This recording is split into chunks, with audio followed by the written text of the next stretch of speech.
Hello, I'm doing a book review, and the book I want to review is Someday This Pain Will Be Useful to You by Peter Cameron. Now, this was published in 2007, and this is a young adult coming-of-age novel, very much in the same vein as something like J.D. Salinger's The Catcher in the Rye. Now, this is actually a book that my younger sister, who's in high school, had to read for her summer reading project, and I had to help her with this, and I ended up reading the book as well, and since I read it, I might as well review it. Now, Someday This Pain Will Be Useful to You is about an 18-year-old boy named James Speck.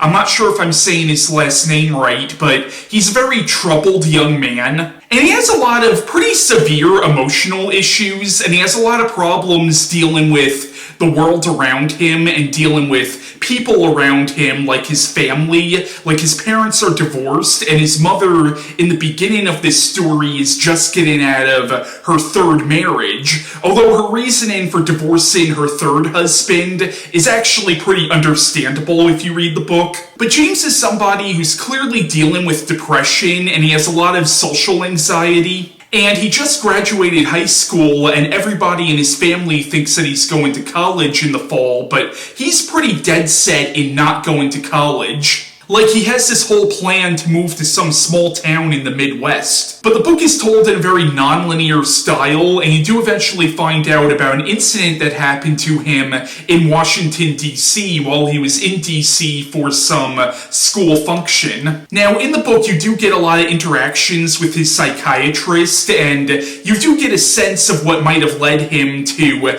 be in the way that he is. Now, Someday This Pain Will Be Useful to You is a book that I'll admit I was a little iffy on when I started reading it, mainly because I wasn't sure how I should feel about the main character. Now, I certainly felt for the main character, but there were also points in the story where I was like, this kid is kind of an elitist douchebag, and I wasn't really sure how Peter Cameron wanted me to feel about this character. But again, as the story goes on, you do get a sense of why James is the way he is. And you do see him go through an arc throughout this story where throughout a lot of the book he feels like he doesn't need anybody, like he doesn't need any friends, and he doesn't really like interacting with people, but he ends up alienating the one person that he actually kind of likes. I won't give away what he does to this person, but it is honestly pretty shitty. And that's where James really starts to realize that he can be a bit of a bastard. So, while James is certainly unlikable in a lot of regards, he's unlikable in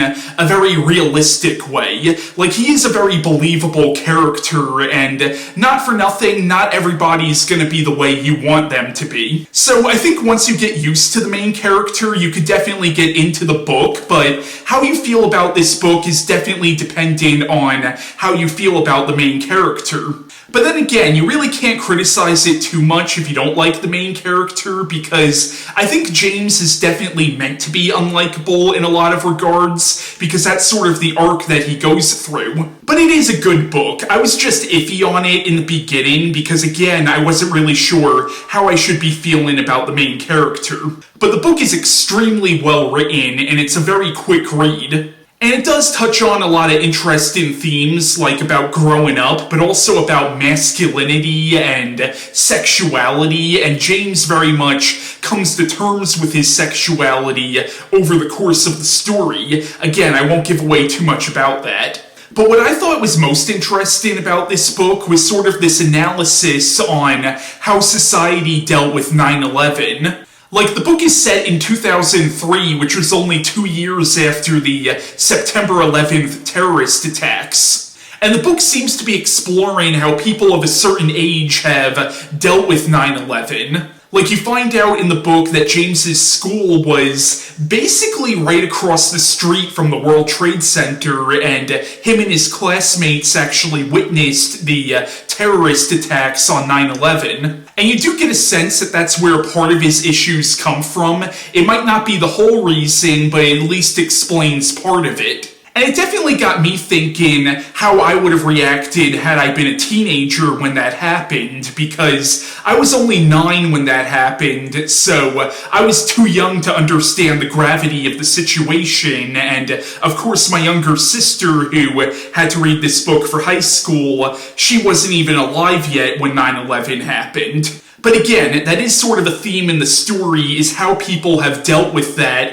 especially people who witnessed it firsthand. But again, Someday This Pain Will Be Useful to You is a very good book, but it's a book that I'll admit I might have enjoyed a lot more had I read it when I was a little bit younger. Like, I absolutely love The Catcher in the Rye. That's actually one of my top 10 favorite books of all time, and as I said in the beginning of this video, you could very much compare this book to that book, but part of the reason why I love Catcher in the Rye so much is because I read it at exactly the right age. I first read that book when I was in high school, and I think had I read this book when I was in high school, I probably would have enjoyed it a lot more. Now, there was a film adaptation of this book in 2011 or 2012. I've never seen the movie, so I really can't comment too much on it, but I know the movie did get some pretty bad reviews. But yeah, that was my review on Someday This Pain Will Be Useful to You by Peter Cameron,